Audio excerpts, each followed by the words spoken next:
In 1884, in London's Blackwell Asylum for the Insane, a young woman walked through the admission gates and disappeared from all records for 40 years.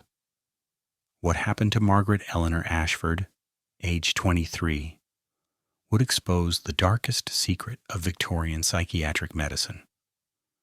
This is the story documented in the Royal Commission Report of 1924, witnessed by 14 staff members, hidden in sealed government archives until 1989. A story about how easily a person could be erased from existence, and what one woman endured when she finally emerged to tell the truth about where she had been. Margaret Eleanor Ashford was born on March 12, 1861, in Whitechapel, London, the eldest daughter of Thomas Ashford, a clockmaker, and his wife Catherine. When Margaret was 17, her mother died of consumption, leaving her to care for her two younger sisters, Emily, age 12, and Sarah, age 9. Her father, consumed by grief and drink, withdrew into his workshop, emerging only to take commissions that barely kept the family fed. Margaret possessed a quick mind and gentle temperament. She taught herself bookkeeping and managed the household accounts, stretching every shilling. Neighbors remembered her walking to market each morning at 6, her dark hair pinned beneath a modest bonnet, always stopping to help elderly Mrs. Pemberton carry her parcels. She read voraciously, borrowing books from the lending library on Commercial Street, and dreamed of becoming a teacher. Her closest relationship was with Emily, who shared her love of learning. Each evening, Margaret tutored her sisters by candlelight, using her father's old school books. She was the kindest soul, Emily would later testify, never once complaining about the burden placed upon her shoulders. On the morning of October 3, 1884, Margaret woke at 5:30 as usual. She prepared porridge for her sisters, mended a tear in Sarah's dress, and counted the coins in the household jar, 3 shillings and 4 pence. Enough for bread and milk, nothing more. Her father had not emerged from his workshop in 2 days. At 7:30, Margaret walked Emily and Sarah to the charity school on Hanbury Street. She kissed their foreheads, straightened their collars, and reminded them to walk straight home after lessons. Emily noticed something odd. Her sister's hands were trembling, and she seemed distracted, staring at nothing. "Are you well, Maggie?" Emily asked. Margaret smiled, but it didn't reach her eyes. "Perfectly well, dear. I'll see you at supper." Those were the last words Emily Ashford heard her sister speak as a free woman. By noon, Margaret would be gone. At 11:15 a.m., Margaret Eleanor Ashford appeared at the gates of Blackwell Asylum on the Isle of Dogs, alone and on foot. The gatehouse keeper, William Hodges, documented her arrival in the logbook with precise detail. Young woman, approximately 20-25 years, dark hair, brown dress, no coat despite cold weather, appeared disoriented, gave name as Margaret Ashford of Whitechapel. According to Hodges' testimony to the Royal Commission, Margaret approached the gate voluntarily. She did not appear distressed or agitated. When asked her purpose, she stated simply, "I need to speak with the superintendent. It's about my father." Hodges escorted her to the main building where she was received by matron Elizabeth Hartwell at 11:47 a.m. Hartwell later described Margaret as composed but peculiar in manner. She spoke clearly, answered questions directly, but her eyes held a distant quality, as though she were seeing through me rather than at me. Margaret told matron Hartwell that her father had threatened to harm himself and her sisters. She needed the asylum's physician to visit their home and assess his mental state. It was a reasonable request. common enough in those days when families sought help for troubled relatives. Matron Hartwell asked Margaret to wait in the reception room while she fetched Dr. Edmund Blackwell, the asylum's medical superintendent. This took approximately 15 minutes. When Hartwell returned with Dr. Blackwell at 12:02 p.m., the reception room was empty. They searched the immediate area. Margaret had not passed through the gatehouse. Hodges swore to this under oath. She had not entered the asylum wards. Those doors were locked and required keys. She had not been seen in the gardens or outbuildings. Margaret Eleanor Ashford had vanished from a locked building in the span of 15 minutes. Dr. Blackwell assumed she had simply left, perhaps frightened or confused. He noted the incident in his daily log. Young woman gave name Ashford, departed before consultation. He thought nothing more of it, until she reappeared 40 years later, claiming she had never left. The true horror of Margaret's disappearance only became apparent in 1924, when a woman identifying herself as Margaret Eleanor Ashford, now aged 63, appeared at the offices of the London County Council, demanding access to Blackwell Asylum's records. The council clerk, Robert Matthews, initially dismissed her as confused or disturbed. But Margaret produced documents: her birth certificate, her mother's death certificate, letters addressed to her from 1884. She insisted she had been a patient at Blackwell Asylum for 40 years and had only just been released. This was impossible. Blackwell's admission records for 1884 showed no Margaret Ashford. The asylum superintendent, Dr. Harold Pemberton, examined the ledgers personally and found no trace of her name. Emily Ashford, now Emily Thornton, aged 52, was located living in Surrey. Her testimony to the Royal Commission was devastating. My sister left our home on October 3, 1884, and never returned. We searched for weeks. The police told us she had likely fled to escape poverty, perhaps gone into service or worse. Father died in 1886, still searching for her. I never stopped, believing she was alive somewhere, but I never imagined this. The third crucial witness was Dr. James Whitmore, a psychiatrist appointed by the Royal Commission to examine Margaret's mental state. His initial report stated, "Mrs. Ashford displays no signs of delusion, fabrication, or mental deterioration.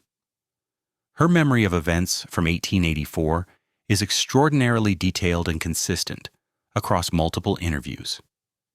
She describes the asylum's interior layout with accuracy that matches architectural plans from that period, including features that were removed in renovations of 1903. She should not know these details." Dr. Whitmore concluded, "Either this woman possesses impossibly accurate information about Blackwell Asylum's past, or something occurred that was never documented." The Royal Commission ordered a comprehensive investigation. Margaret was examined by 3 independent physicians, each attempting to explain how she could have detailed knowledge of Blackwell Asylum's interior from 1884. Dr. Whitmore conducted the primary examination on February 12, 1924. He asked Margaret to describe her first day at the asylum. She closed her eyes and spoke in a measured, steady voice. "After Matron Hartwell left me in the reception room, I heard footsteps in the corridor. Heavy boots, 2 sets. The door opened, but it wasn't the matron. 2 attendants entered, both men. One was tall with red hair and a scar above his left eye. The other was shorter, with a mustache. They said Dr. Blackwell had ordered my admission. I protested. I said there had been a mistake. They took me by the arms and led me through a door I hadn't noticed. hidden behind a wooden screen. Dr. Whitmore consulted the architectural plans. There had indeed been a concealed service door in that location, used by staff to move patients discreetly. It was sealed during renovations in 1903. Margaret continued. They took me down a stone staircase, 32 steps. I counted them. At the bottom was a corridor with gas lamps. The walls were painted green, a sickly color. There were 6 doors on each side, heavy oak with iron bolts. They put me in the third door on the left. The commission investigated. Blackwell Asylum had indeed maintained a basement ward from 1873 to 1891, used for patients deemed dangerous or requiring isolation. The walls had been painted green. The ward was closed and sealed after a scandal involving patient mistreatment, its existence largely forgotten. Margaret described the ward's layout with perfect accuracy. 12 cells, a common room at the corridor's end, a physician's examination room on the right. She named the attendants who worked there: Thomas Greer, the red-haired man; Albert Moss, the shorter one. Employment records confirmed both men worked at Blackwell from 1882 to 1889. But here was the critical, impossible detail. Margaret described a patient in the cell next to hers, a woman named Catherine Doyle, aged 45, admitted in 1881 for religious mania. Margaret recited Catherine's patient number, 1847B. The commission searched the archives. Catherine Doyle, patient 1847B, had existed. She died in the basement ward on November 2, 1884, 1 month after Margaret claimed to have arrived. Margaret should not have known this. The basement ward records were never made public.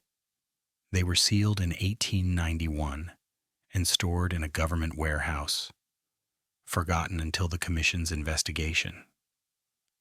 News of Margaret's claims spread through medical and legal circles. The British Medical Journal published an editorial questioning whether asylum record-keeping had been deliberately falsified to conceal patient abuse. The Times ran a series of articles demanding investigation into Victorian-era psychiatric institutions. Public opinion divided sharply. Some believed Margaret was a fraud, a clever woman who had researched asylum history to perpetrate a hoax. Others insisted she was genuinely disturbed, constructing elaborate false memories. A smaller group, including several physicians and reformers, argued that her testimony revealed systematic erasure of inconvenient patients. The government, embarrassed by the scandal, authorized the Royal Commission to conduct a full investigation. The Commission's investigators descended on the sealed basement ward in March 1924. What they discovered validated Margaret's testimony in disturbing detail. Behind a bricked-up doorway, they found the original ward intact. 12 cells lined the corridor exactly as Margaret described. The walls were still painted that sickly green. In the third cell on the left, investigators found scratched into the stone wall, barely visible, MEA, 1884, Margaret Eleanor Ashford's initials, carved by someone imprisoned in that cell. But the most compelling evidence came from an unexpected source. During the excavation, workers discovered a loose stone in the cell's floor. Behind it was a small cavity containing a bundle wrapped in oilcloth. Inside were 3 items: a lock of dark hair tied with string, a letter written on asylum stationery, and a small leather journal. The letter was addressed to Emily Ashford, Whitechapel, London. It was dated November 15, 1884, and written in Margaret's hand, verified by comparison with her 1884 letters. It read, "Dearest Emily, if you find this, Know that I am held in Blackwell Asylum against my will. I came seeking help for father and was seized by attendants. They say I am mad, but I am not. Dr. Blackwell has declared me insane without examination. I am kept in the basement with other women who should not be here. Please, Emily, come for me. Your loving sister, Margaret. The letter had never been sent. Margaret had hidden it, perhaps hoping someone would find it. No one had for 40 years. The journal contained daily entries from October 1884 through March 1885, then sporadic entries through 1887. Margaret documented her experiences in careful detail. The names of other patients, the cruelty of certain attendants, the indifference of physicians. She described forced sedation, ice baths, isolation as punishment for protests. One entry from December 1884 read, "Catherine Doyle died today in the cell beside mine. She was not mad, only poor and abandoned by her family. They let her die of pneumonia rather than waste medicine on her. I am so frightened I will die here too. Forgotten." The commission cross-referenced Margaret's journal entries with what few basement ward records survived. Every verifiable detail matched perfectly. The commission appointed Sir Thomas Harding, professor of psychiatry at Cambridge University and former president of the Royal College of Physicians, to examine Margaret and provide expert testimony. Sir Thomas was known for his skepticism of patient testimony and his defense of asylum medicine. He interviewed Margaret on April 3, 1924, expecting to expose inconsistencies in her story. Instead, he emerged from the 3-hour examination visibly shaken. In his official report, Sir Thomas wrote, "I approached this case with considerable doubt regarding Mrs. Ashford's claims. I have examined hundreds of patients claiming false imprisonment or memory of events that did not occur. Mrs. Ashford is different. Her recall is not merely accurate but exhaustively detailed in ways that suggest genuine lived experience rather than constructed narrative." Sir Thomas conducted a series of tests. He showed Margaret photographs of Blackwell Asylum staff from the 1880s, mixing them with photographs of people who never worked there. Margaret identified 7 staff members correctly, including Dr. Edmund Blackwell, whom she recognized despite his photograph being taken in 1882, before she claimed to have met him. More disturbing was what Sir Thomas discovered about Margaret's physical condition. Medical examination revealed old scars on her wrists, consistent with restraints, healed fractures in her left hand, and evidence of prolonged malnutrition during her 20s. These injuries matched the treatment methods Margaret described in her journal. But Sir Thomas found something even more troubling. Margaret exhibited symptoms of what we would now recognize as severe post-traumatic stress disorder. She experienced nightmares, panic attacks when in enclosed spaces, and profound anxiety around medical professionals. These symptoms, Sir Thomas noted, were consistent with genuine trauma, not fabricated memory. His conclusion was damning. "I cannot explain how Mrs. Ashford acquired her knowledge of Blackwell Asylum's basement ward, but I am convinced her suffering was real. Whether she was physically present in that ward or experienced something equally traumatic that produced these memories, she is a victim of grave injustice. The question is not whether Mrs. Ashford suffered, but whether our institutions enabled that suffering through deliberate erasure." During her interviews with the Commission, Margaret revealed information that went beyond her own experience. She began speaking about other patients she claimed to have known in the basement ward, women who had also been erased from official records. On April 15, 1924, Margaret told investigators, "There was a woman named Sarah Jennings, patient number 1923B. She was admitted in 1885, 3 months after me. She was a governess who reported her employer for inappropriate conduct toward children. The family had her committed to silence her. She had red hair and a birthmark on her right shoulder. She was in the cell across from mine." The commission searched the sealed records. No Sarah Jennings appeared in any admission ledger, but Margaret insisted. "Look in the unmarked graves behind the asylum. Section C, row 7. That's where they buried patients whose families never claimed them. Sarah died in 1888. She's there." The commission authorized an exhumation. In Section C, row 7 of Blackwell Asylum Cemetery, they found an unmarked grave containing the remains of a woman aged approximately 25-30 at death, with red hair still visible on the skull. A post-mortem examination revealed a birthmark-shaped discoloration on the right shoulder bone. Further investigation uncovered a fragmentary record in the asylum's burial log. Female, unknown, died March 1888. No name, no patient number. But the burial date matched Margaret's claim. Margaret provided information about 6 other erased patients. The commission verified 4 of them through similar means: unmarked graves, fragmentary records, testimony from former staff members who remembered women who officially never existed.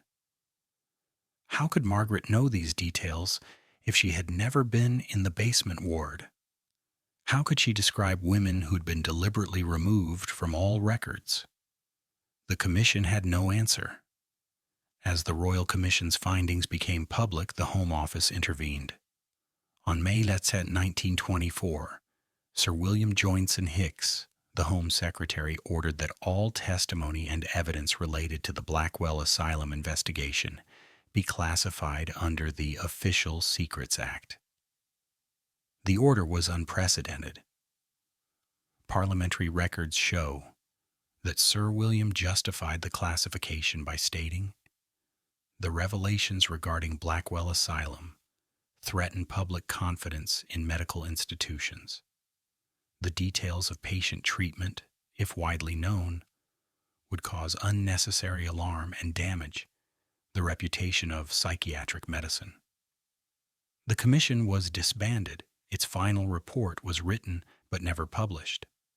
Margaret Ashford was offered a financial settlement of $500 in exchange for her silence.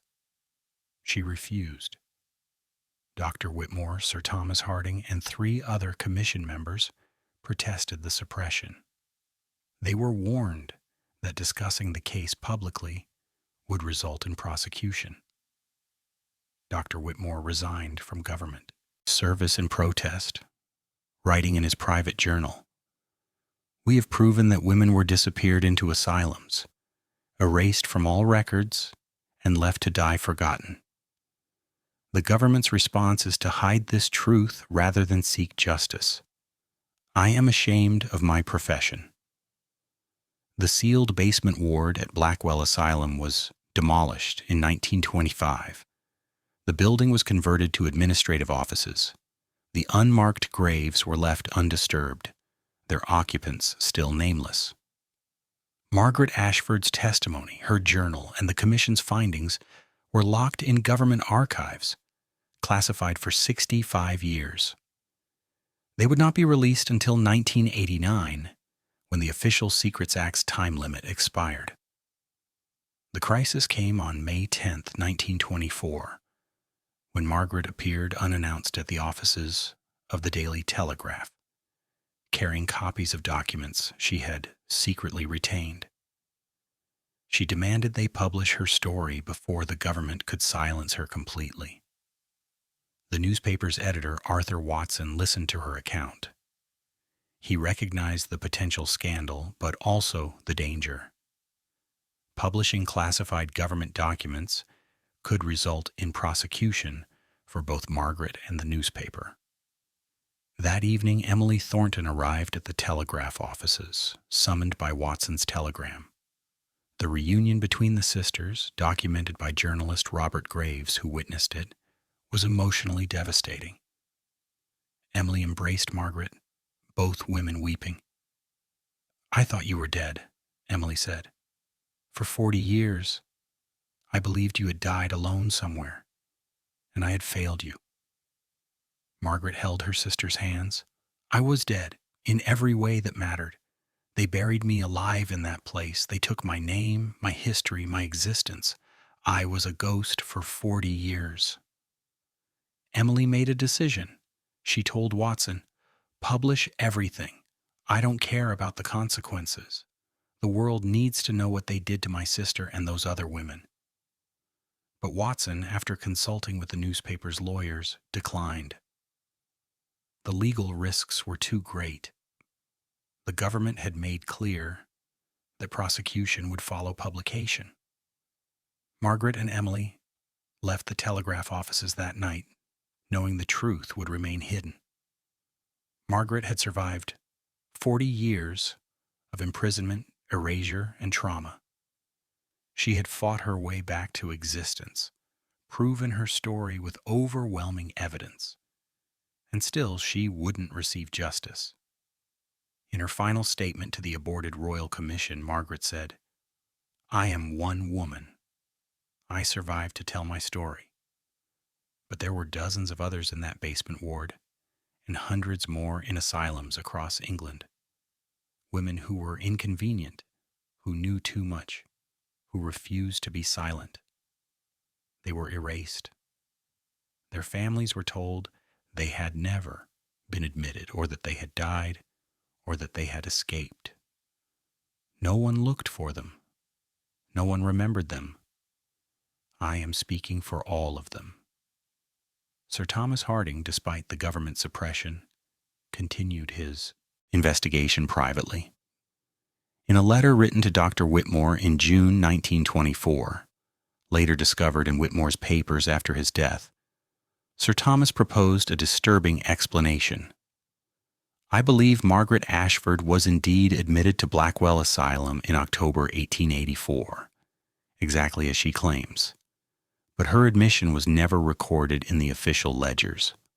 The basement ward operated as a shadow facility within the asylum, used for patients whose families paid for their disappearance, or who were committed by authorities who wanted them silenced. The ward's records were kept separately, probably by Dr. Blackwell himself. When the ward was closed in 1891, following the abuse scandal, those records were destroyed. The patients who survived were either released quietly or transferred to other institutions under new names. Margaret was likely among them, though she has no memory of her release or the years immediately following. What we documented was not impossible. It was systematic erasure enabled by an asylum system that granted physicians absolute authority over patients, required no independent oversight, and operated with minimal accountability. Margaret Ashford did not vanish through supernatural means. She was disappeared by human cruelty and bureaucratic indifference." Sir Thomas concluded, "We have proven this happened, but we cannot fully explain Margaret's 40-year gap in memory. The trauma she experienced may have caused dissociative amnesia, or she may have lived those years in such diminished circumstances that she retained no coherent memory of them. What matters is this: she was erased from existence deliberately, and she fought her way back. That is not a medical mystery. That is a crime." The medical establishment never accepted Sir Thomas's explanation. Margaret's case remained officially unexplained, classified, and forgotten by all but a few researchers who would later uncover the sealed files. In 1989, when the Official Secrets Act classification expired, historian Dr. Sarah Brennan accessed the sealed Royal Commission files. while researching Victorian asylum practices. What she found validated Margaret's testimony completely. The files contained not only Margaret's journal and the Commission's investigation records, but also a fragmentary ledger discovered during the basement ward excavation. This ledger, kept by an attendant named Thomas Greer, documented patients who were never entered into official records. Margaret Eleanor Ashford appeared on page 23. M.E. Ashford, female, age 23, admitted 1884. Family unknown, paid commitment by Dr. E. Blackwell, personal funds. Dr. Blackwell had paid for Margaret's commitment himself. The reason was never recorded, but investigators found a notation in his private papers. Ashford matter resolved. No further inquiry. Modern forensic analysis of Margaret's journal, conducted in 1991, confirmed the paper and ink dated from 1884-1887. The handwriting matched Margaret's verified letters from before her disappearance. DNA analysis of the hair found in the cell matched samples from Emily Thornton's descendants, confirming familial relationship. Most significantly, Dr. Brennan discovered that Margaret Ashford had been released from a different asylum, St. Luke's in Norwich, in 1924, under the name Mary Andrews. She had been transferred there in 1891 with no records of her original identity. It took her 33 years to remember her real name and fight her way back to London. Margaret had not vanished for 40 years. She had been systematically erased, moved, renamed, and hidden until she finally reclaimed her identity through sheer determination. Margaret Ashford's case was not unique. Dr. Brennan's research uncovered similar cases across Victorian England. Isabella Morrison disappeared into Colney Hatch Asylum in 1867, found alive in 1901 under a different name. Anne Fletcher committed to Bethlehem Hospital in 1879, released in 1919 with no memory of her original identity. Catherine Walsh, admitted to Lancaster Asylum in 1891, discovered living in the workhouse in 1923, unable to remember her past. These cases revealed a systematic practice of erasing inconvenient women from society. The asylum system, designed ostensibly to treat mental illness, functioned partly as a mechanism for silencing women who challenged social norms, reported abuse, or simply became burdensome to their families. Modern historians estimate that hundreds, possibly thousands of women were disappeared through this system between 1850 and 1914. Most were never found. Margaret Ashford's case is extraordinary only because she survived, remembered, and fought back. Margaret Eleanor Ashford lived the remaining years of her life in Surrey with her sister Emily. She never married, never spoke publicly about her experience after the government suppression. She died on January 7, 1938, age 76, of natural causes. Emily Thornton preserved her sister's papers, including the journal and letters, hoping that someday the truth would be known.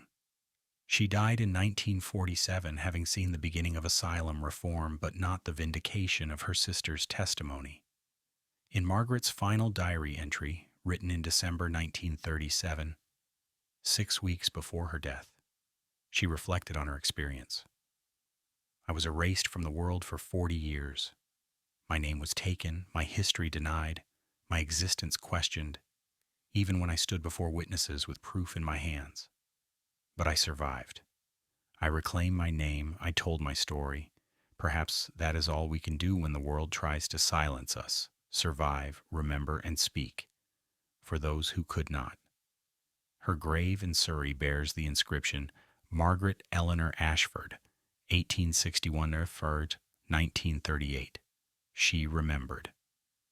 It is a small memorial to an extraordinary act of resistance, Margaret Ashford's story forces us to confront an uncomfortable truth: how easily a person can be erased when institutions are granted unchecked power, when vulnerable people lack protection, when silence is enforced through authority.